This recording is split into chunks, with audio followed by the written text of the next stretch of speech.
what is digital marketing? I mean, digital marketing is really just getting your brand, your name, and really getting it plastered all over that digital space. So digital is broad, is like social media, email marketing, your website, the search engines. So when someone types something into Google, you show up. And that's the idea, is that, just getting your voice out there, your message, your brand, so that when someone has that need that you are able to fulfill, that awareness is there, they're going to you to solve that problem.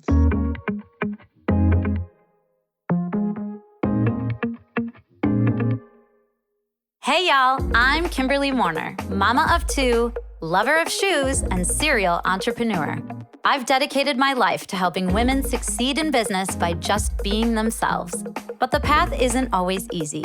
We have all gone through challenges and fear, but it is through those times when we learn who we really are, authentically.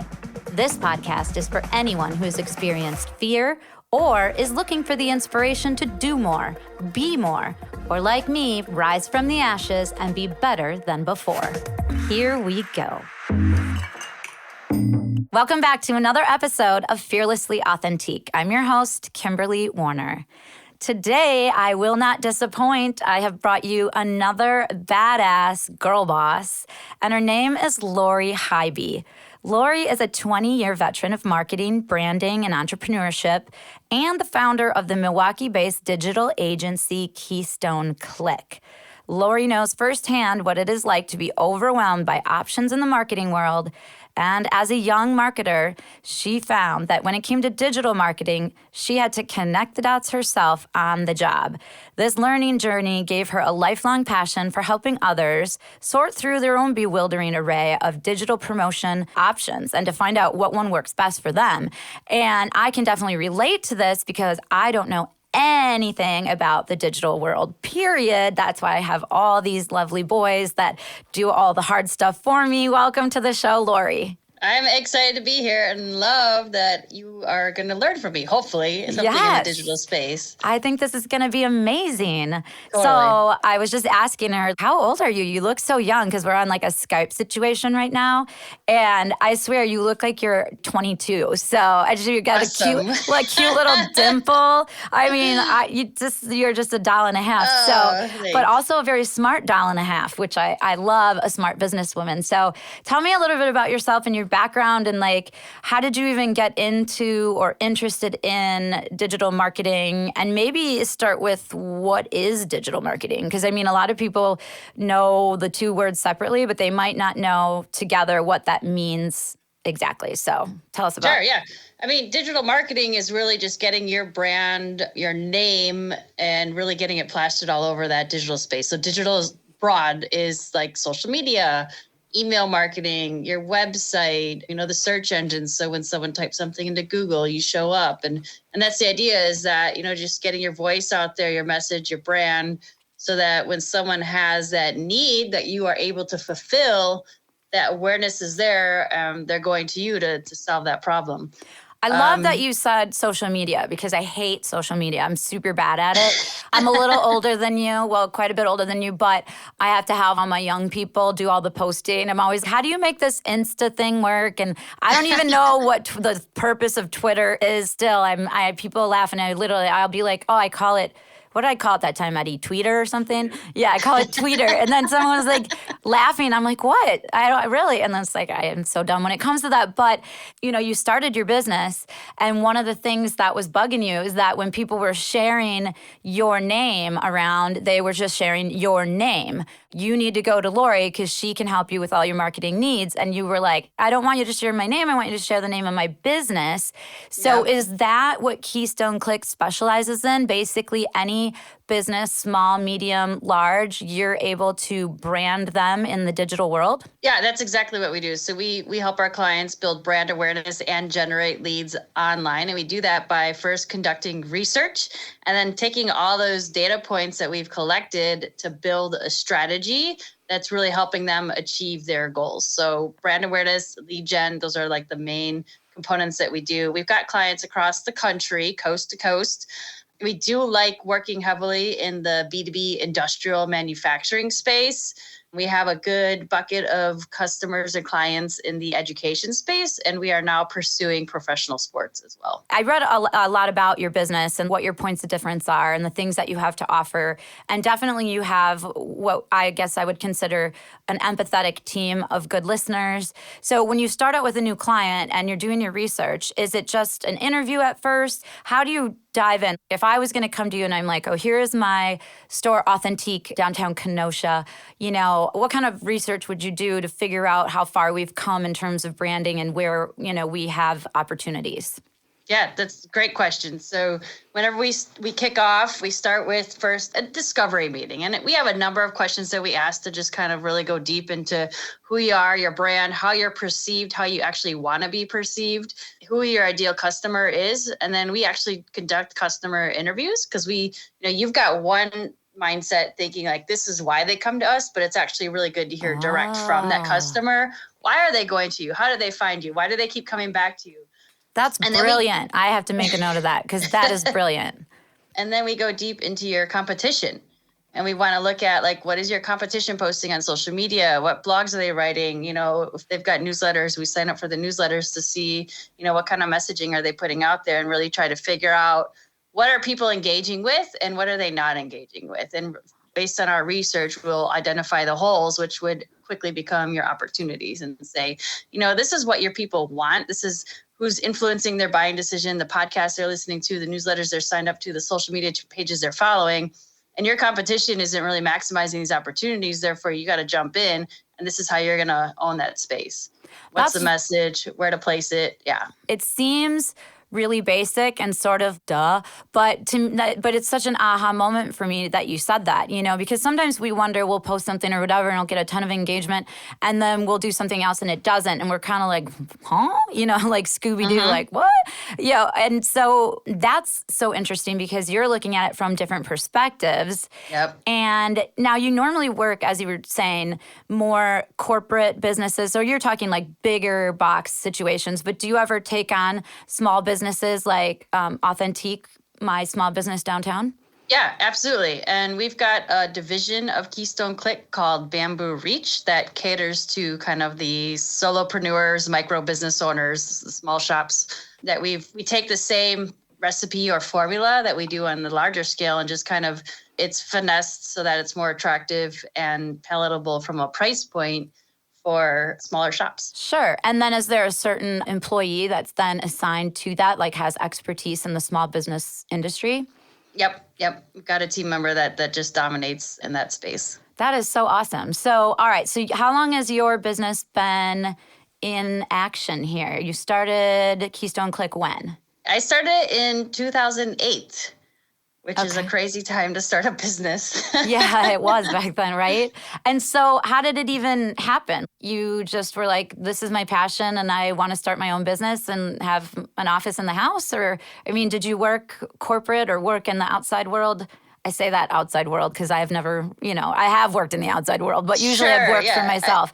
But so how did that happen? Because usually you graduate college and then, you go, oh, I have a degree in I don't know, finance, and I'm going to go be a money manager. Yep. At first, I was a non-traditional student in college, and I was working full-time while going to school nights and weekends. Oh, okay. And I was working at a marketing agency. So I worked at two different agencies prior to starting my own. And it was 2008. I was really unhappy with where I was at, and I was struggling to find a new position because the job market was just terrible.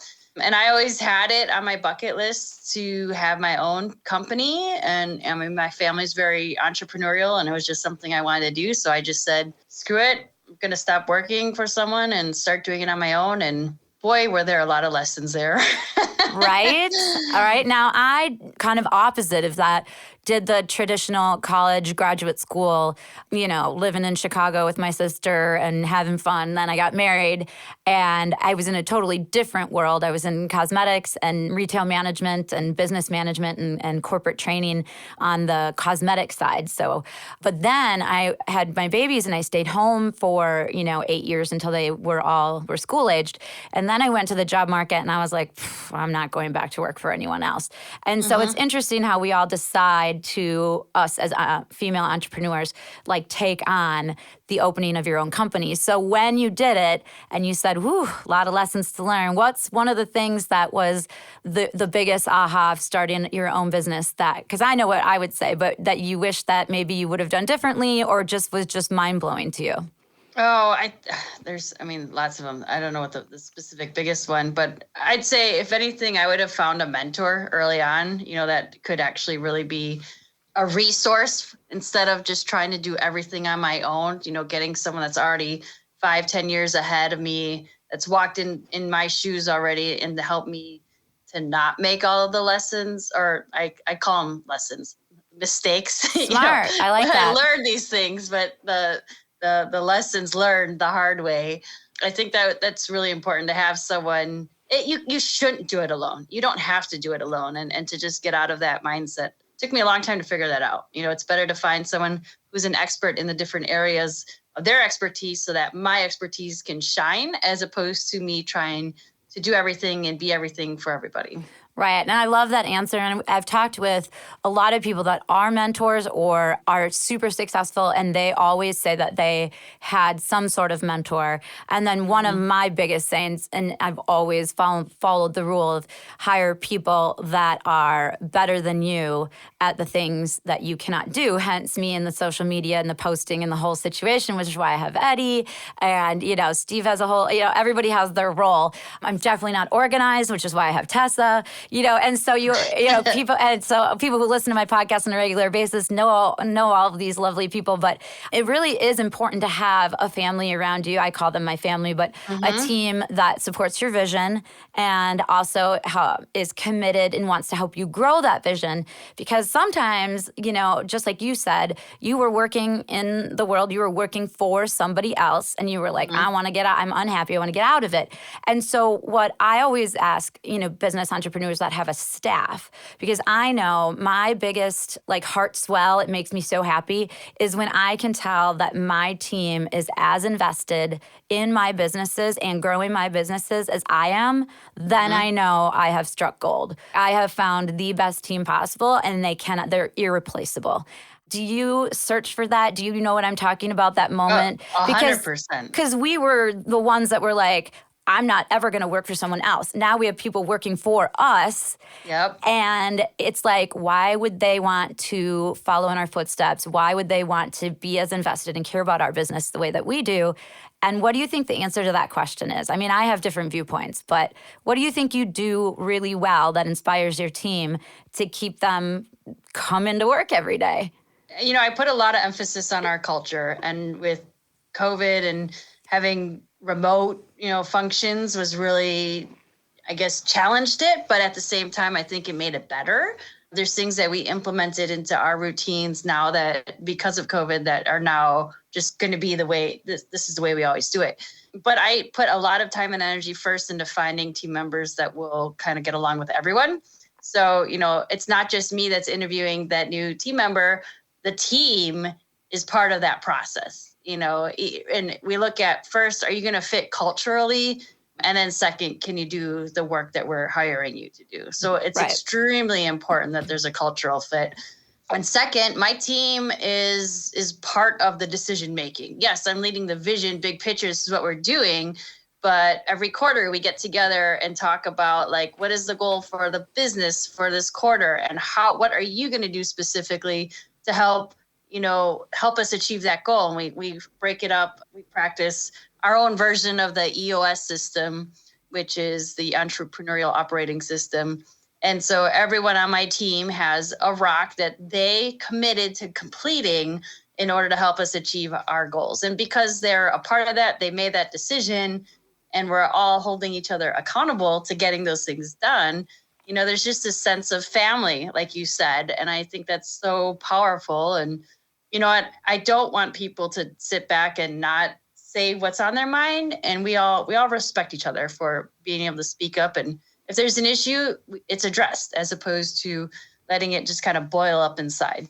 Yeah, that was so articulate how you expressed that. That would have taken me like 14 years to say, but I would have said the same thing. I do, instead of quarterly meetings, we do retreats with cocktails for like 3 days. So I don't know, maybe I'm not as professional as you are, but there's alcohol involved. There's no doubt about that. We celebrate our hard work afterwards. There you go. We're a creative agency. I mean, there's a fridge with beer in it at all times. Don't get me wrong. Oh, yeah. I always said I opened a store so I could drink all day, every day if I wanted to. So as a marketing expert, like how would you encourage my listeners to best market themselves in their professional careers? I mean, a lot of people listening probably aren't business owners, but maybe they are. Maybe they're a direct sales, part-time stay-at-home mom, but they have a direct selling business that is like teetering and they want to like, get it over the hump. Or maybe it's someone with a professional career that works for another corporation, but they want to stand out, among the crowd. What kind of encouragement or advice would you give them? Yeah, I mean, that's what you're talking about is personal branding. And that's something that's extremely important. It's something that I think everyone should really get familiar with that phrase. When I taught at the University of Wisconsin-Milwaukee for a couple of years, I always incorporated a segment of personal branding into my lectures because I felt that most schools don't address that. And that's the most important part of really making sure that you stand out. I mean, referring back to the college students, you've got 500 people graduating at the same time in the same market, going after the same types of jobs. So how do you make sure that you stand out, are the one that's actually going to get that job? And it's all about positioning yourself for what you want to be known for. So if you want to be known for the best website designer out there, how are you going to influence others so that when someone says, hey, I need a website designer, that your name is the first name that pops up into people's heads? Yeah. And that's what personal branding is all about, is really influencing how you're perceived. So you have to be consistent with what you post on social media, how you talk about yourself on podcasts, or even just in friend circles. It's just really getting clear on what you want to be known for. Right. So that, again, that brand awareness, which we talked about, in you're top of mind in someone else's head when you're the ultimate solution for whatever they're seeking. Right. And so the first time I was ever introduced to the term personal branding or, branding of yourself in any way was several years ago. And I was, I come from direct sales and I was trying to figure out, my go forward, my mission, what was my purpose? What am I put on earth to do? And I was still trying, I knew it wasn't to do maybe not to do direct sales for the rest of my life, but I did have a really large team that I led and I love teaching and training. And I did a brand Bible. Have you heard that term before? Or branding book? And branding book, yep. Yeah. And so mine is sitting right here, Kimberly Warner, Fun, Authentic Success Brand Bible. And so over the years, that branding has, changed because that was more specific to what I was doing at the time. But one of the things that remained was the word authentic. And that's where the name of my store came from, Authentique. It's French for authentic. And Fearlessly Authentique, the podcast that we're on right now, that's where that came from. And so I was always, if nothing else, always the disruptor, always the person that when everyone was wearing black, I'm wearing hot pink, or it's like a formal event and I have like a tiara or something in my hair, so that is me. And so I imagine you probably see clients of all, shapes and sizes and different, and I don't mean that physically, I mean it just in the terms of their businesses. And how do you kind of target the personal branding? I mean, do you sit down and do basically a brand Bible with each of your clients? Some of them, the marketing in general is very broad, as you know and you're aware of. So it depends on the scope of the specific engagement. But yes, in short, we do offer that and do support a number of our clients. And specifically when we're building out that strategy, we want to get clear on what is your value proposition. Basically, again, no different than personal branding, but just big picture branding for an organization is when someone is saying, this is what I need, and you're the solution, you want everyone that is hearing that pain to think of you first. Right. And that comes down to consistency. That's your color, your message, your font, your tone. I mean, how you're positioned. And that's, what images you post on social media play a factor into that. There's so many, if in the sound, if you have audio for a podcast or like a video, do you have a closing, little bell that rings or something? So there's so many components that play into branding. Yeah, you could literally sit down and talk about branding for hours and Yes. think of different things to add. I mean, I have signature colors, which you can obviously see behind Sure. me. The Yep. pink, the black, the white. It's always been that way. The store, I have a candle factory too, which is kind of out of from the authentic success circle of, Sure. of businesses. But we're rebranding that even to kind of match and be so that the Kimberly Warner company is all, kind of that is one brand. And do you ever do that sort of work where you're working with someone who has multiple businesses and you're trying to kind of cohesively brand them together? Totally. Oh yeah. There's a statement. It's like either a house of brands or a branded house. So it's really trying to figure out how you're positioned and it comes down to the values, your core values at the end of the day. Because Right. like at the core of all the brands, there's specific values, and then just really focusing on the individual brands and what is the purpose within those individual brands. But the global brand comes down to the core values. Ah, I love that. See how much I'm learning from you? I love that you said, is it a branded house or a house of brands? That is brilliant. Are those your words or did that come from Oh, no, I'd someone say else? that's pretty standard marketing industry language. So Okay. All right, cool. Do you still teach any classes or now you're... No, COVID kind of turned that off. I wasn't interested in teaching virtually.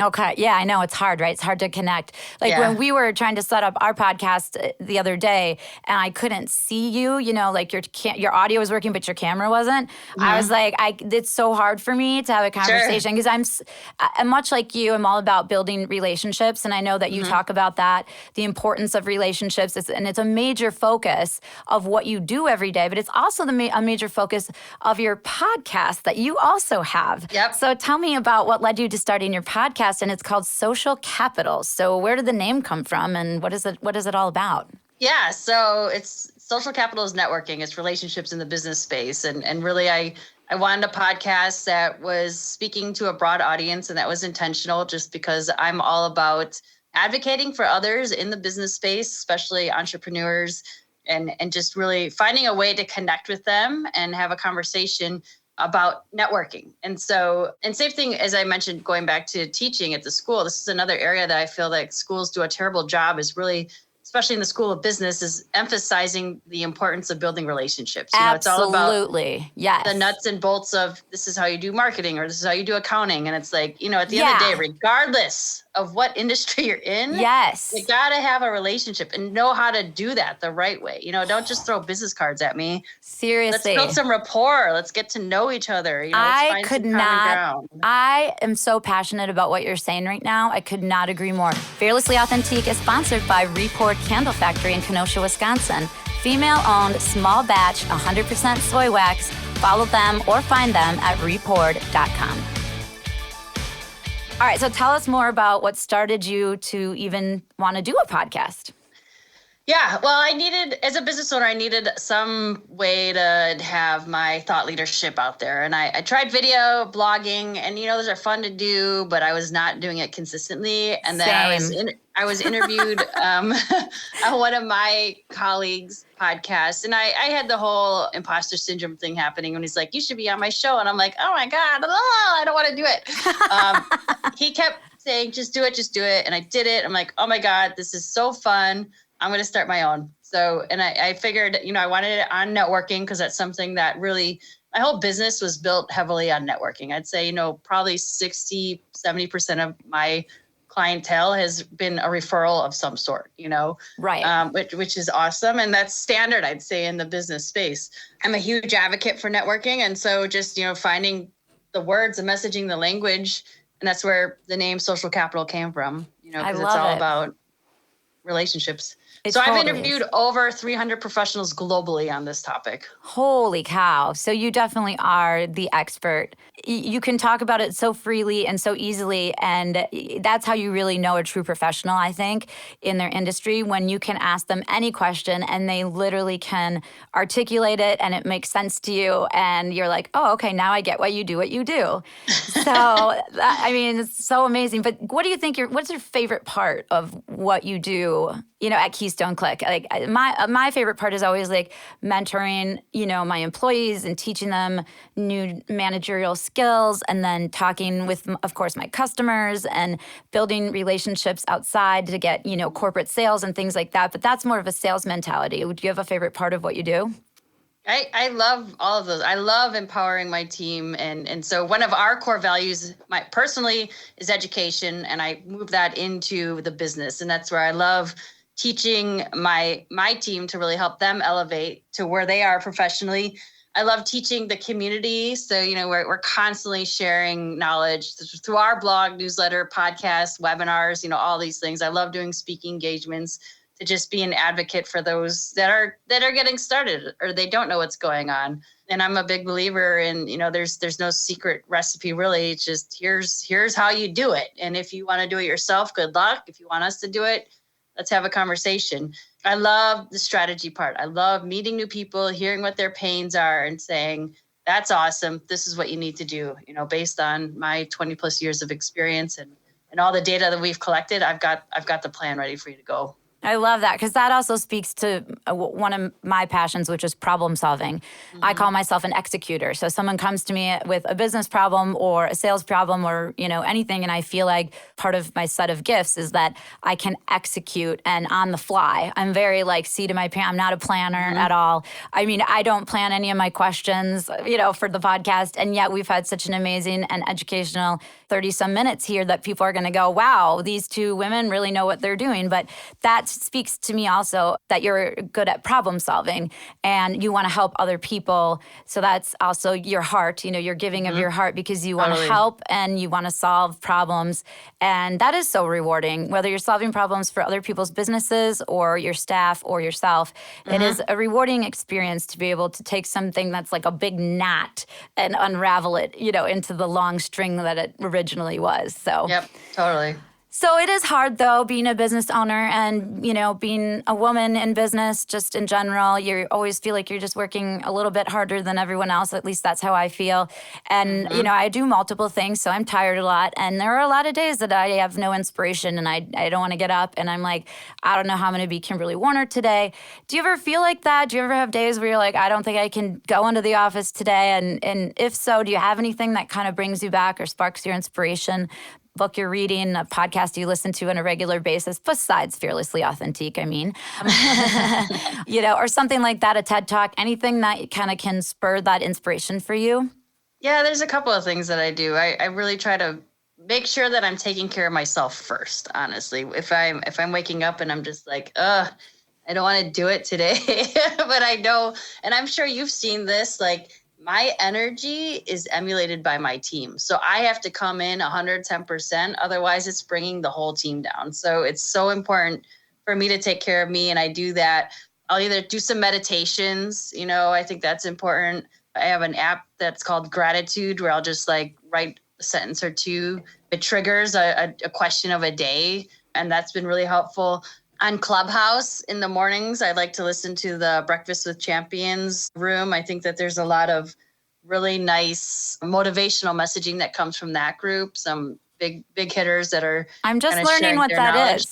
I'm just learning what that Clubhouse thing is. I just downloaded it. And so I'm still somebody, you have to be asked or whatever, invited or referred or whatever.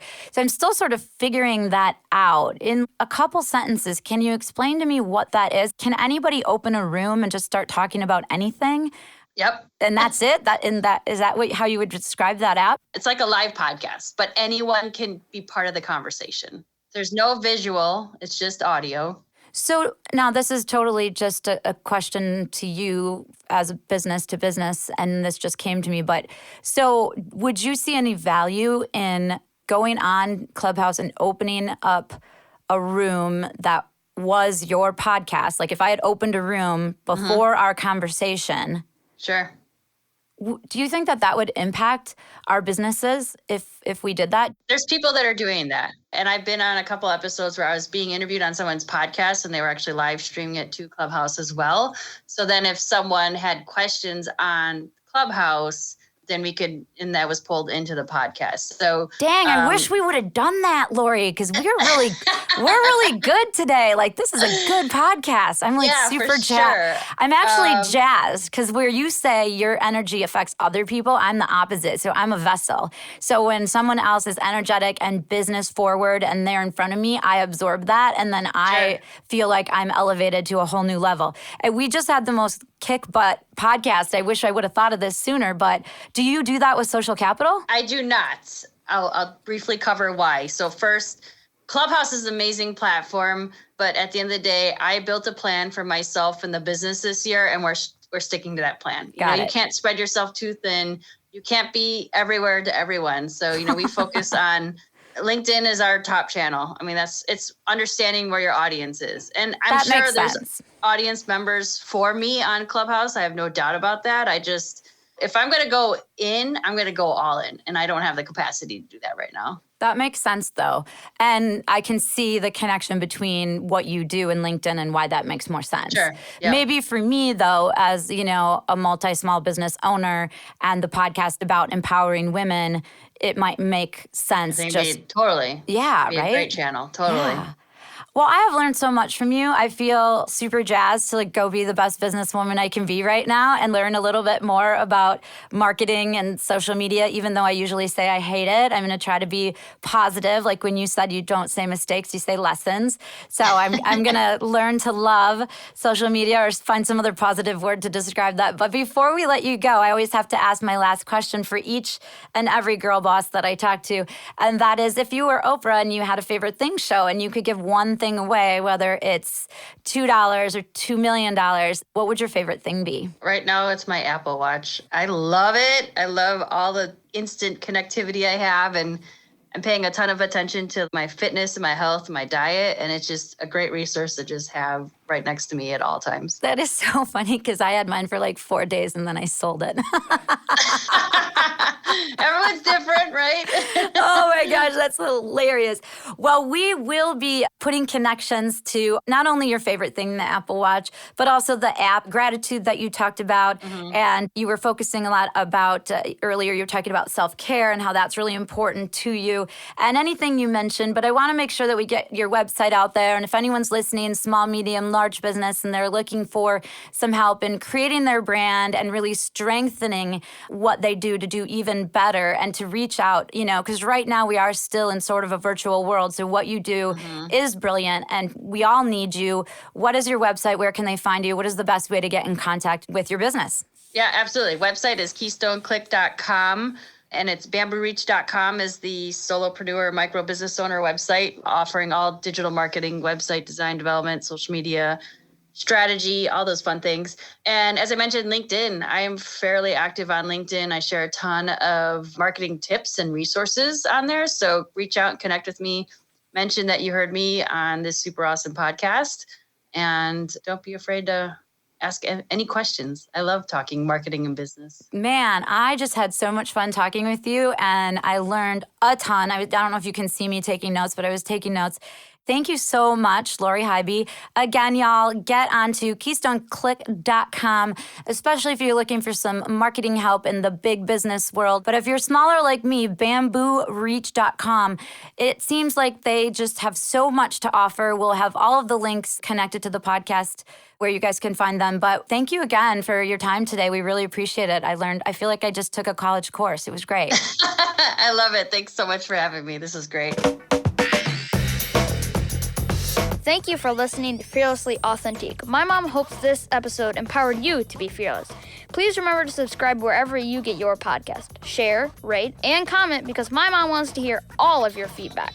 Contact her directly at fearless@fearlesslyauthentic.com. Hosted and executive produced by my mom, Kimberly Warner, produced and mixed by Steve Hawkins, and co-hosted by Eddie Polanzani.